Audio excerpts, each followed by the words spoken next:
Hello दोस्तों, welcome back to our channel. तो I finally हमारे 8 महीनों का वेट खत्म हो चुका है क्योंकि दी हैमल इस पे जो रूट कल्टीवेटर्स का सीजन 2 आ चुका है। मैं जानता हूँ आप लोग पिछले काफी लंबे अरसे से सीरीज का वेट कर रहे थे, लेकिन अब आपको और ज्यादा इंतजार नहीं करना पड़ेगा क्योंकि आज की इस वीडियो में मैं आपके लिए सीजन 2 को एक्सप्लेन करने वाला हूँ। अगर अभी तक आपने इसके पिछले एपिसोड्स नहीं देखे तो उसका लिंक आपको डिस्क्रिप्शन और कमेंट बॉक्स में मिल जाएगा। तो आप सभी एक बार फिर से जाकर उन सभी एपिसोड्स को देख लेना ताकि आप लोगों को कहानी समझने में आसानी हो। तो चलिए बिना और ज्यादा टाइम जाए कि अपनी अमेजिंग वीडियो को स्टार्ट करते हैं। तो इस एपिसोड की शुरुआत भी बिल्कुल उसी सीन से होती है जहां फेंग यिनवुड को चुराकर मोशन सिटी की तरफ निकल गया था, जो कि स्नो फॉक्स क्लैन की प्रॉपर्टी था, जिसकी मदद से वो लोग इवल स्नो फॉक्स गॉड को अपने ह्यूमन रियलम में बुलाने वाले थे ताकि वो इस पूरे ह्यूमन रियलम के ऊपर अकेले ही कब्जा कर सकें। लेकिन फेंग ने उस यिनवुड को चुराकर उनके सारे प्लान को चौपट कर दिया था, जिसकी वजह से स्नो फॉक्स क्लैन के लोग बहुत ही ज्यादा गुस्से में थे। तो एपिसोड की शुरुआत में हम हाल मास्टर यिन को ही देखते हैं, जो कि स्नो फॉक्स अलायंस के मेन हॉल में मौजूद थी, जहां हम देखते हैं कि हाल मास्टर यिन अपनी माइंड टू माइंड अपने मास्टर से बात कर रही थी और उसके मास्टर उसे वहां पे डांटते हुए कह रहे थे। उस मामूली से लड़की ने स्नो फॉक्स गॉड के सारे प्लान को पूरी तरह से चौपट कर दिया, जिसकी वजह से स्नो फॉक्स गॉड बहुत ही ज्यादा गुस्से में है। और अगर हम लोगों ने जल्द से जल्द उस लड़के और यिनवुड को नहीं ढूंढा तो वो हम दोनों को बहुत ही बुरी तरह से पनिश करेंगे और हो सकता है शायद हमारी जान ही ले ले, क्योंकि ये बात तुम जानती ही होगी कि यिनवुड स्नो फॉक्स गॉड के लिए कितना ज्यादा खास है। उनके सारे प्लान अभी के लिए उस यिनवुड के ऊपर ही टिके हुए हैं। अपने मास्टर की ये सारी बातें सुनकर हाल मास्टर यिन वहाँ पे उन्हें तसल्ली देते हुए कहते हैं कि आप फिक्र मत करें, मैं आपसे वादा करती हूँ कि मैं बहुत जल्द उस यिनवुड के साथ साथ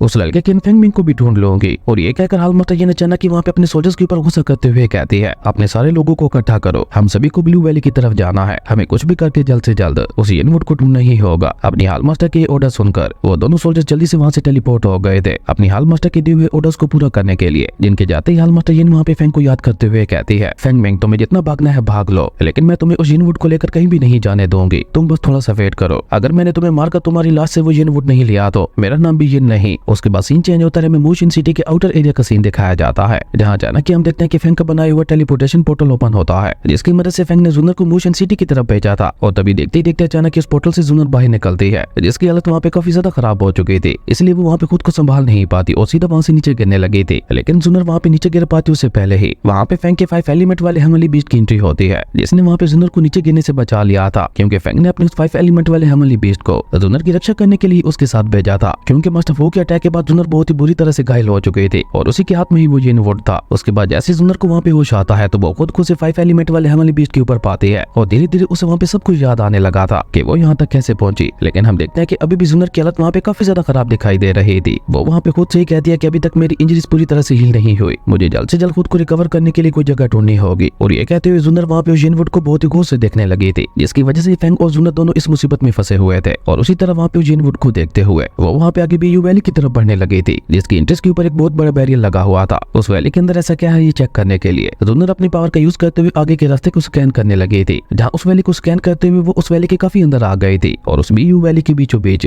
उसे एक हेमनली लोटस फ्लावर दिखाई देता है, जिसके ऊपर एक बहुत ही ज्यादा खास टायर रखा हुआ था, जो कि हम देखते हैं कि जूनर को काफी ज्यादा फेमिलियर लग रहा था। वो चौंकते हुए कहती है कि आखिर ये टायर यहाँ पे क्या कर रहा है, लेकिन क्योंकि इस सब को उसके पास कोई भी जवाब नहीं था, इसलिए वो खुद वैली के अंदर जाकर उस टायर को चेक करने का डिसाइड करती है। जिसके बाद हम देखते हैं कि वो बहुत ही तेजी से उसी हेमनली बीस्ट की मदद से बीयू वैली की तरफ बढ़ गई थी, लेकिन क्योंकि उस वैली के एंट्रेंस के ऊपर एक बैरियर लगा हुआ था तो इसलिए वो हेमनली बीस्ट भी वहां से आगे नहीं बढ़ सकता था, इसलिए वो वहीं पे रुक जाता है। जो देखकर जूनर भी सारी बात समझ गई थी, इसलिए हम देखते हैं कि जूनर ने वहाँ पे एक बार फिर से अपनी पावर का यूज करते हुए उस बैरियर को वहाँ पे तोड़ना शुरू कर दिया था। और देखते ही देखते वहाँ पे बहुत ज्यादा मेहनत करने के बाद आखिरकार जूनर वहाँ पे अपनी पावर का यूज करते हुए उस बैरियर को डिस्ट्रॉय करने में कामयाब हो ही गई थी। और जैसे बीयू वैली का वो बैरियर वहाँ पे डिस्ट्रॉय होता है तो वहाँ पे एक बहुत बड़ा एनर्जी ब्लास्ट होता है, जिसकी एनर्जी वहाँ पे चारों तरफ फैल गई थी, जो कि दूर दूर से भी लोग देख पा रहे थे। जिसके बाद हम देखते हैं कि जूनर वहाँ पे और ज्यादा देर ना करते हुए उस हेमनली स्पिरिट बीस्ट की मदद से बहुत ही तेजी से बीयू वैली के अंदर चली गई थी। लेकिन इसी बीच हम देखते हैं कि इतनी ज्यादा पावर यूज करने की वजह से उसका हैंड क्लिप वहीं पे गिर गया था। वहीं जैसे जूनर उस वैली के अंदर जाती है तो इस मौके का फायदा उठाते हुए कुछ डिमोनिक बीस्ट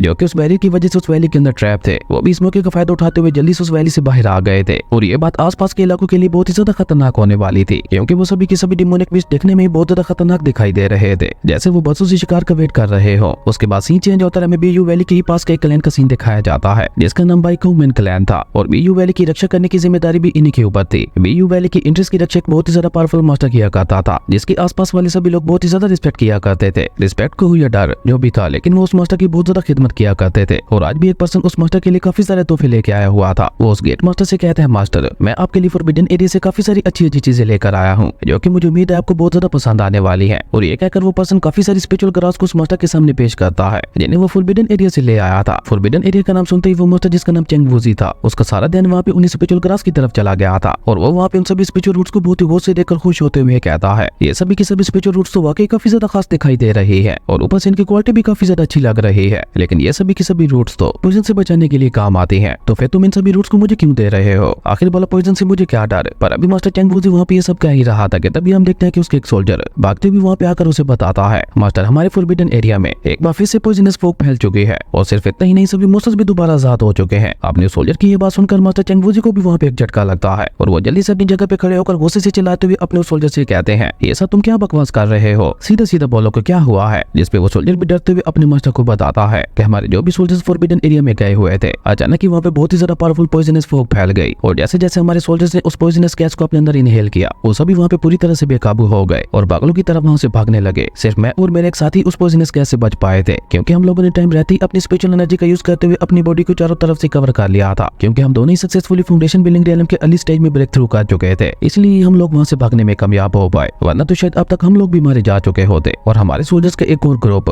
जो कि फॉरबिडन एरिया के और भी अंदर की तरफ गया हुआ था उनके ऊपर वहाँ के डेमोनिक बीस्ट ने हमला करते हुए उन सभी को वहाँ पे खत्म कर दिया और मुझे लगता है अब तक तो फॉरबिडन एरिया की सिचुएशन और भी ज्यादा खराब हो चुकी होगी क्योंकि पॉइजनस फॉग के साथ साथ वो डेमोनिक बीस्ट भी बहुत ही तेजी से आगे बढ़ रहे हैं। हमें जल्द से जल्द उन्हें रोकने के लिए कुछ न कुछ करना होगा। अपने सोल्जर की सारी बातें सुनकर हम देखते हैं कि मास्टर चैंग वूजी भी वहाँ पे सोच में पड़ गए थे। उन्हें भी वहाँ पे कुछ समय नहीं आ रहा था कि वो एक साथ दो मुसीबतों का सामना कैसे करें। एक तरफ तो वो खतरनाक डेमोनिक मॉन्स्टर्स थे तो दूसरी तरफ वही पॉइजनस गैस, लेकिन ये दोनों ही चीजें अचानक से इस तरह से हमारे फॉरबिडन एरिया के अंदर क्यों आ गई? इसका मतलब है कि जरूर हमारे फॉरबिडन एरिया की गहराइयों में कोई बहुत ही ज्यादा खास ट्रेयर मौजूद है जो कि इन सभी को अपनी तरफ आकर्षित कर रहा है, लेकिन अफसोस अभी मेरे पास इतनी मैन पावर नहीं है कि मैं अकेली उन सभी डेमोनिक मॉन्स्टर्स और उस फॉग का सामना कर सकूं। मुझे कुछ और प्लान करना होगा। और यही सब सोचते सोचते हम देखते हैं कि मास्टर चैंग वूजी को वहाँ पे एक आइडिया आता है और वो वहाँ पे स्माइल करते हुए जल्दी से अपने सोल्जर से कहता है कि जल्दी से हमारी सेना के दो ग्रुप्स को तैयार करो। एक टीम ट्रूप्स को संभालेगी जबकि वहीं दूसरी टीम स्पिरिचुअल हर्ब्स का यूज करते हुए ऐसे एलिक्सर्स बनाएगी जिनकी मदद से हम उस पॉइजन से बच सके। और उसी के साथ पहली टीम को ये भी ऑर्डर्स दे दो वो पूरे कॉन्टिनेंट में ये खबर फैला दे कि हमारे बाई काउमेन क्लैन के हमारे फॉरबिडन लैंड यानी बीयू वैली का रास्ता ओपन कर दिया गया है जहाँ पे बहुत ही ज्यादा खास ट्रायल्स मौजूद हैं। सभी क्लैन के कल्टीवेटर्स को वहाँ पे इनवाइट करो उन डेमोनिक मॉन्स्टर्स का शिकार करने के लिए और उन कल्टीवेटर्स को ये भी बता दो कि वो वहाँ पे उन मॉन्स्टर्स को मारते हुए हमारी बीयू वैली के अंदर मौजूद ट्रायल्स को भी ले सकते हैं, लेकिन बीयू वैली के अंदर जाने के लिए उन सभी लोगों को 10,000 स्पिरिट स्टोन्स की कीमत भी देनी होगी। और ये कहकर मास्टर चैंग वूजी जल्दी से अपने लोगों को ये सारे ऑर्डर फॉलो करने के लिए कहते हैं। अपने मास्टर की ये बात सुनकर वो दोनों सोल्जर्स भी वहाँ पे जल्दी से अपनी बाकी की आर्मी तक ये खबर पहुंचाने के लिए चले गए थे। उसके बाद सीन चेंज होता है और हमें पूरे 15 दिनों बाद का सीन दिखाया जाता है जहाँ फाइनली हमें फैंग का पहला लुक देखने को मिलता है जो कि वहाँ पे बहुत ही कूल तरीके से अपने उसी हमारी फिनिश में खड़ा होकर मोशन सिटी के माउंटेन्स की तरफ बढ़ रहा था क्योंकि उसने जुनर को यहीं पे मिलने का वादा किया था। और उसकी ये एंट्री वाकई काफी ज्यादा कमाल की थी क्योंकि जैसे ही फैंग जंप करता वो नीचे जमीन पे लैंड होता है तो उसका फिनिक्स वहाँ पे बहुत ही जोर से रोर करता है जैसे कि वो सभी को बताना चाह रहा हो कि मेरे मास्टर यहाँ पे आ गए हैं इसलिए तुम सभी सुल्तान हो जाओ। वहीं फैंग उस जगह को बहुत ही गुस्से देखते हुए अपने मन में कहता है कि फाइनली मैं उस जगह पे पहुंच गया जहाँ मैंने जुनर से मिलने का वादा किया था, लेकिन जुनर है कहाँ? यकीनन वो आसपास कहीं मेरा वेट कर रही होगी। लेकिन ये सब सोचते हुए जैसे ही फैंग वहाँ से थोड़ा आगे बढ़ता है तो उसकी नजर वहाँ पे कुछ कल्टीवेटर्स के ऊपर पड़ती है जो कि सभी बहुत ही तेज से बीयू वैली की इंटरेस्ट की तरफ बढ़ रहे थे, जो देखकर फैंग को सोचते हुए अपने मन में कहता है कि ये सभी कल्टीवेटर्स यहाँ पे इस तरह से इकट्ठा क्यों हो रहे हैं, आखिर वहाँ पे ये सब क्या चल रहा है। लेकिन हम देखते हैं कि फैंग को तो इस सबसे कोई भी मतलब नहीं था। वो जल्दी से वहाँ पे अपने रेड फॉक्स डेमोनिक बीस्ट को बाहर निकालता है और उसे ऑर्डर देते हुए कहता है कि जुनर के ऑरा को ट्रेस करते हुए उसे यहाँ पे ढूंढने की कोशिश करो और पता लगाओ कि वो कहाँ पे है। जिसपे हम देखते हैं कि वो रेड फॉक्स डेमोनिक बीस्ट भी हमें अपना सारे लाते हुए वहाँ से जुनर को ढूंढने के लिए चला गया था, जबकि फैंग वहाँ पे बीयू वैली की इंटरेस्ट की तरफ देखते हुए कहता है मुझे लगता है कि मुझे भी वहाँ जाकर पता करना चाहिए, हो सकता है मुझे वहाँ पे जुनर के बारे में भी कुछ पता चल जाए। और ये कहते हुए फैंग ने जल्दी से वहाँ पे अपनी हेमली मैजिकल सोर्ड को बाहर निकाल लिया था जिसकी मदद से हम देखते हैं कि फैंग उड़ता हुआ बहुत ही तेजी से बीयू वैली की तरफ ही बढ़ गया था। वहीं दूसरी तरफ हमें बीयू वैली के बाहर का सीन दिखाया जाता है जहाँ एक बार फिर से उसी बैरियर ने बीयू वैली की इंटरेस्ट को कवर कर रखा था और वहाँ पे दो कल्टीवेटर्स के बीच में एक बहुत ही खतरनाक लेवल की फाइट भी चल रही थी, जिसे देखकर वहाँ पीछे ही बैठा हुआ एक इवल कल्टीवेटर जिसका नाम यिन डा था वो वहाँ पे बाई काउमेन क्लैन के कल्टीवेटर का मजाक उड़ाते हुए कहता है बाई काउमेन क्लैन ये कैसी घटिया चाले चल रहा है, उसने डीमन हंटिंग का कहकर हम सभी को यहाँ पे बुलाया, लेकिन यहाँ पे तो बीयू वैली का रास्ता ही बंद है। असल में यिन डा और वो दूसरा कल्टीवेटर जो कि वहाँ पे उस पहले वाले कल्टीवेटर के साथ फाइट कर रहा था उसका नाम यिन आर था। वो दोनों ही भाई बिग इवल ब्रदर्स के नाम से जाने जाते थे और वहाँ पे भी उन दोनों भाइयों के एक टीम के साथ पंगा हो गया था जिनका सामना अकेले यिन आर ही कर रहा था। लेकिन इस टीम में भी एक बहुत ही ज्यादा पावरफुल कल्टीवेटर था जो कि हम देखते हैं कि यिन आर को अकेले ही टक्कर दे रहा था। वहीं दूर से खड़े होकर कुछ कल्टीवेटर्स भी ये सब देख रहे थे और उन्हें भी वहाँ पे समझ नहीं आ रहा था कि अगर यहाँ पे ये सब चल क्या रहा है और अभी तक बीयू वैली का ये गेट ओपन क्यों नहीं हुआ, जबकि हमें तो यहाँ पे डीमन हंटिंग के लिए बुलाया गया था। जिसमें हम देखते हैं कि वहाँ पे खड़े एक तीसरा कल्टीवेटर उन दोनों पहले वाले कल्टीवेटर्स को बताते हुए कहता है कि शायद तुम लोगों को ये बात नहीं पता कि बीयू वैली के अंदर जाने के लिए सबसे पहले तुम लोगों को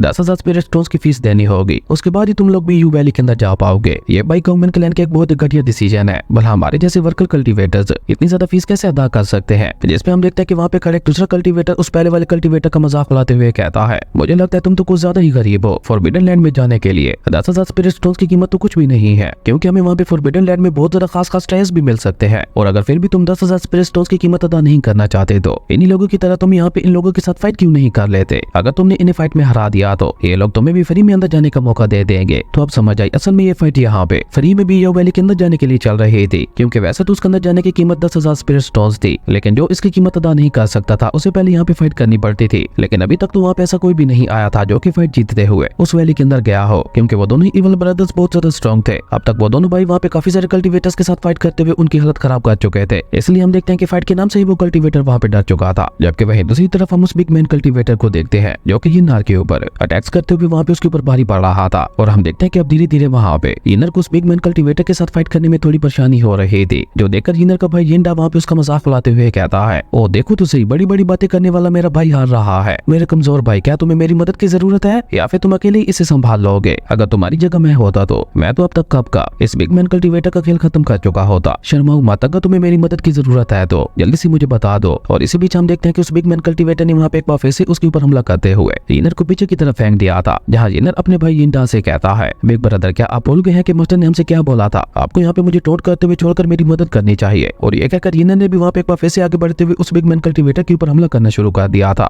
और उन दोनों की ये खतरनाक फाइट दूर से खड़ा होकर फेंक भी देख रहा था। और वो वहाँ पे उस फाइट को देखते हुए अपने मन में कहता है कि मुझे लगता है ये सभी कल्टीवेटर यहाँ पे इसलिए इकट्ठा हुए हैं क्योंकि ये सभी लोग मिलकर बीयू वैली के अंदर जाने वाले हैं। इन लोगों को स्नो फॉक्स अलाइंस से कोई भी लेना देना नहीं है। पहले तो मुझे लगा था कि ये सभी कल्टीवेटर स्नो फॉक्स अलाइंस के भेजे हुए होंगे जो कि जुन्ना का पीछा करते हुए यहाँ पे पहुंचे होंगे, लेकिन यहाँ पे तो कुछ और ही चल रहा है। और इसी बीच हम देखते हैं कि फेंग का रेड डिमोनिक बीस्ट भी जुन्नर की उसी हैंडक्लिफ को लेकर वहाँ पे फेंग के पास आ गया था, जिसे देखते ही फेंग पहचान गया था। और वो खुश होते हुए कहता है कि ये तो जुन्नर का है, इसका मतलब है कि जुन्नर यहाँ पे कहीं आसपास ही होगी। और ये कहकर वो अपने रेड फॉक्स डिमोनिक बीस्ट से सवाल करते हुए पूछता है, कहाँ है जुन्नर? क्या तुम्हें इसके बारे में कुछ पता चला? जिसपे वो रेड फॉक्स डिमोनिक बीस्ट उदास होते हुए ना में अपना सर हिलाने लगा था, जिसका मतलब था कि वो जुन्नर की ऑरा को सेंस नहीं कर पा रहा था। ये देखकर फेंग अपने रेड फॉक्स डिमोनिक बीस्ट से कहता है कि कोई बात नहीं, चलो हमें कम से कम ये तो पता चल गया जुन्नर यही कहीं हमारे आसपास ही है। और क्योंकि तुम यहाँ पे उसके ऑरा को सेंस नहीं कर पा रहे तो इसका मतलब है कि जरूर वो बीयू वैली के अंदर चली गई होगी। अब हमें भी कुछ न कुछ करके बीयू वैली के अंदर जाना ही होगा। और ये कहकर फेंग अपने रेड फॉक्स डिमोनिक बीस्ट को वापस अपनी बॉडी के अंदर रखते हुए जल्दी से जुन्नर को ढूंढने के लिए उसी बीयू वैली के इंट्रेंस गेट की तरफ बढ़ गया था। और साथ साथ वो वहाँ पे जुन्नर को याद करते हुए ये भी कह रहा था, जुन्नर बस थोड़ा सा और मेरा वेट करना, मैं बहुत जल्द तुम्हारे पास होऊंगा। जबकि वहीं दूसरी तरफ हम देखते हैं कि अभी भी उन दोनों कल्टीवेटर्स के दरमियान बहुत ही खतरनाक लेवल की फाइट चल रही थी, जहाँ पे हम देखते हैं कि दोनों में से कोई भी हार मानने को तैयार नहीं था। पर बिग मैन कल्टीवेटर्स काफी हद तक यिन्नार के ऊपर भारी पड़ रहा था, जो देखकर यिन्नार ने वहाँ पे थोड़ा गुस्से से अपना पूरा दम लगाते हुए वहाँ पे उस बिग मैन कल्टीवेटर के ऊपर अटैक कर दिया था, जैसे उस बिग मैन कल्टीवेटर ने वहाँ पे बहुत ही इजीली रोक लिया था। लेकिन जब वो बिग मैन कल्टीवेटर वहाँ पे यिन्नार के ऊपर अटैक करता है तो बेचारे उसकी हालत ही खराब हो गई थी। और अब तो वो बस उस बिग मैन कल्टीवेटर से हारने ही वाला था। और जैसे ही वो बिग मैन कल्टीवेटर वहाँ पे अपना फाइनल अटैक करने के लिए अपना हाथ ऊपर उठाता है तो इसी बीच हम देखते हैं कि यिन्नार ने अचानक वहाँ पे उसके पीछे आते हुए उसके ऊपर हमला कर दिया था, जो देखकर उस बिग मैन कल्टीवेटर के साथी उसे वहाँ पे सुधार रहने के लिए कह रहे थे। पर तब तक बहुत ज्यादा देर हो चुकी थी क्योंकि यिंडा उसके पीछे पहुंच चुका था। लेकिन वो वहाँ पे बिग मैन कल्टीवेटर के ऊपर अटैक कर पाता उससे पहले ही हम देखते हैं कि फेंग भी वहाँ पे यिंडा के पीछे पहुंच चुका था। और उल्टा वहाँ पे फेंग ने एक स्माइल के साथ अपनी हैमल एनर्जी का यूज करते हुए यिंडा के ऊपर अटैक करते हुए उसे वहाँ से उठा के पीछे फेंक दिया था। और फेंग की इस एक अटैक में बेचारे यिंडा की हालत वहाँ पे काफी ज्यादा खराब हो चुकी थी। लेकिन फेंग को वहाँ पे इस तरह से बीच में आते हुए देखकर किसी को कुछ भी समझ नहीं आ रहा था कि आखिर अब ये लड़का कौन है। लेकिन तभी फेंग वहाँ पे यिंडा से कहता है, जब तुम लोग अपना पूरा दम लगाने के बावजूद भी इस बिग मैन कल्टीवेटर को नहीं हरा पा रहे थे तो तुम लोग इतने ज्यादा गिर गए कि पीछे से तुमने उसके ऊपर अटैक कर दिया। क्या यही तुम्हारी बाई काउमैन क्लैन के रूल्स हैं? और इसी कमाल के सीन के साथ हमारी अमेजिंग एपिसोड यहीं पे खत्म हो गया था। दोस्तों अगर आपको ये वीडियो अच्छी लगी तो लाइक कर दें और अगर चैनल पे नए आए हो तो सब्सक्राइब करते जाना। तो मिलता है एक न्यू वीडियो में, तब तक के लिए बाय।